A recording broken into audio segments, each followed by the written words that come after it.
ഇതിനകത്ത് ഇപ്പോൾ തകർത്തുകൊണ്ടിരിക്കുന്ന ഈ കോൺക്രീറ്റിന്റെ സ്ലാബിന് ഈ മേൽക്കൂരക്ക് താഴെ ആണ് 5 പേരുണ്ട് എന്ന് അവരുടെ സഹോദരനായ മോഹനൻ നമ്മോട് പറയുന്നുണ്ട്. അദ്ദേഹം അല്പം രോഷാകുലനായാണ് നമ്മോട് സംസാരിച്ചത്. കാരണം ഇന്നലെ തന്നെ അദ്ദേഹം ഇവിടെ ഓടിയെത്തി, ദുരന്തത്തിന് ശേഷം ഏതോ കാട്ടുവഴിയിലൂടെയൊക്കെ ഓടിയെത്തി അദ്ദേഹം ഇവിടെ എത്തി തന്റെ ഉറ്റവരെ അന്വേഷിച്ചിരുന്നു. അപ്പോൾ അവരകത്ത് ഉണ്ട് എന്ന് അദ്ദേഹത്തിന് തിരിച്ചറിയാൻ കഴിഞ്ഞു. മൃതദേഹം അദ്ദേഹം കണ്ടിരുന്നു, മരിച്ച് നിലയിൽ കണ്ടിരുന്നു. ഈ വിവരം ഇന്നലെ തന്നെ അറിയിച്ചിരുന്നു എന്ന് അദ്ദേഹം പറയുന്നുണ്ട്. പക്ഷെ ഇന്നലെ അത് സാധ്യമായില്ല. പക്ഷെ ഇന്നും ഇത്ര സമയമായിട്ടും അതിന് സാധ്യമാകാത്തതിലുള്ള രോഷം അദ്ദേഹം പ്രകടിപ്പിക്കുന്നുണ്ടായിരുന്നു. മറ്റൊരു സഹോദരൻ നമ്മൾ കണ്ടിരുന്നു. അദ്ദേഹത്തിന് സംസാരിക്കാൻ പോലും കഴിയുന്നില്ല. അദ്ദേഹം വിങ്ങിക്കൊണ്ടാണ് നമ്മോട് സംസാരിച്ചത്. അദ്ദേഹം ഇപ്പോഴും അവിടെയുണ്ട്. ആ നീല റെയിൻകോട്ട് അണിഞ്ഞ 2 പേർ, അത് 2 പേരും ഈ വീട്ടുകാരന്റെ സഹോദരങ്ങളാണ്.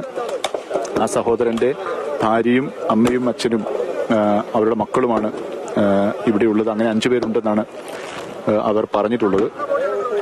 അവർക്ക് വേണ്ടിയുള്ള അന്വേഷണമാണ് നടത്തുന്നത്. ഇവർ ഇന്ന് രാവിലെ ഇപ്പോൾ 8 മണിയോട് കൂടിയാണ് ഈ സഹോദരങ്ങൾ ഇവിടെ എത്തിയത്. അവരെത്തിയ ശേഷമാണ് ഇവിടെയുള്ള രക്ഷാപ്രവർത്തകർക്ക് തിരിച്ചറിയാൻ കഴിഞ്ഞത് ഇതിനകത്ത് മനുഷ്യരുണ്ട് എന്നുള്ള കാര്യം. തൊട്ടടുത്തുള്ള ഒരു കോൺക്രീറ്റ് വീടുണ്ടായിരുന്നു. അവിടെ സ്ലാബ് അതിന് താഴെ 2 മൃതദേഹങ്ങൾ അവർ രക്ഷാപ്രവർത്തകർ കണ്ടെത്തിയിരുന്നു. അത് പുറത്തെടുക്കുന്നതിനിടെയാണ് തൊട്ടടുത്തുള്ള ഈ ഷീറ്റുമേഞ്ഞ വീട്ടിലേക്ക് ഇവരെത്തിയത്. ഈ ഷീറ്റിന് അവരുടെ ബന്ധുക്കൾ എത്തിയത്. അപ്പോൾ ബന്ധുക്കൾ എത്തിയപ്പോഴാണ്, അവർ പറഞ്ഞപ്പോഴാണ് അറിയുന്നത് ഇതിനകത്ത് മനുഷ്യരുണ്ട് എന്നുള്ളത്, അവരുടെ പ്രിയപ്പെട്ടവരുണ്ട് എന്നുള്ളത്.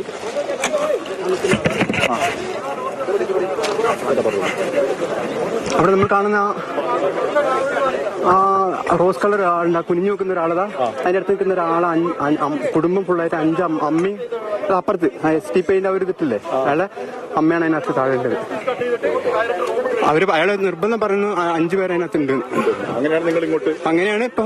അതുകൊണ്ടാണ് അവിടെ തന്നെ നോക്കി ഫോക്കസ് ചെയ്യുന്നത്. അയാളെ വീടാണത്, അയാളെ അമ്മേന്റെ വീട്, തറവാട് വീട്. രക്ഷാപ്രവർത്തനത്തിലെത്തിയത് കൽപ്പറ്റയിൽ നാട്ടുകാരനാണ്, ഇവിടെ തന്നെയാണ്.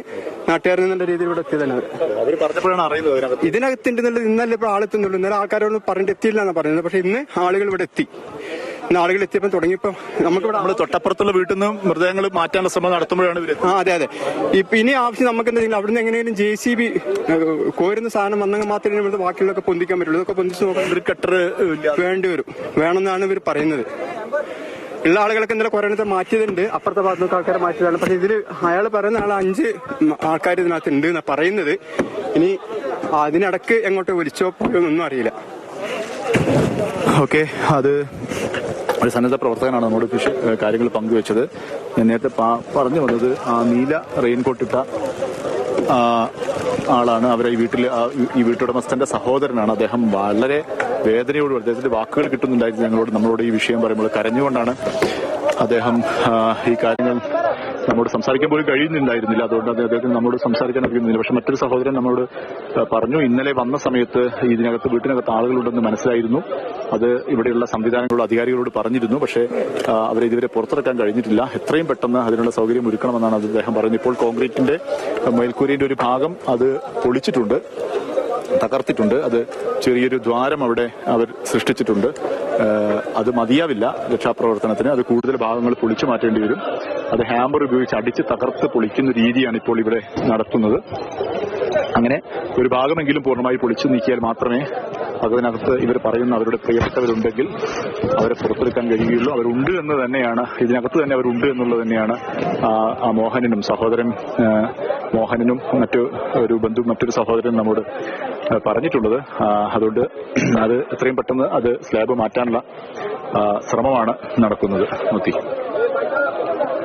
ഷമീർ മുഹമ്മദ് ഷഹീർ, അവിടെ ദുരന്തഭൂമിയിൽ വളരെ ശ്രമകരമായ ദൗത്യം നടക്കുന്നുവെന്ന് നമുക്ക് മനസ്സിലാവുന്നു. ഷഹീർ സൂചിപ്പിച്ചതുപോലെ തന്നെ നിരവധി മൃതദേഹങ്ങൾ ഇപ്പോഴും അവിടെ കുടുങ്ങിക്കിടക്കുന്നു. നാട്ടുകാരായ പലരും പല സ്ഥലങ്ങളിൽ നിന്നും എത്തിയിട്ടുണ്ട്. സന്നദ്ധ പ്രവർത്തകരായി വേണ്ടപ്പെട്ടവരെ, സുഹൃത്തുക്കളെ, രക്തബന്ധത്തിലുള്ളവരെ, അങ്ങനെ പലരെയും നഷ്ടപ്പെട്ടിരിക്കുന്ന കാഴ്ചയാണ് നമുക്ക് കാണാനാവുന്നത്. ഏറെ പേർ ഇനിയും അവിടെ തകർന്നടഞ്ഞ അവശിഷ്ടങ്ങൾക്കിടയിൽ കുടുങ്ങിക്കിടക്കുന്നു എന്ന് മനസ്സിലാവുന്നു.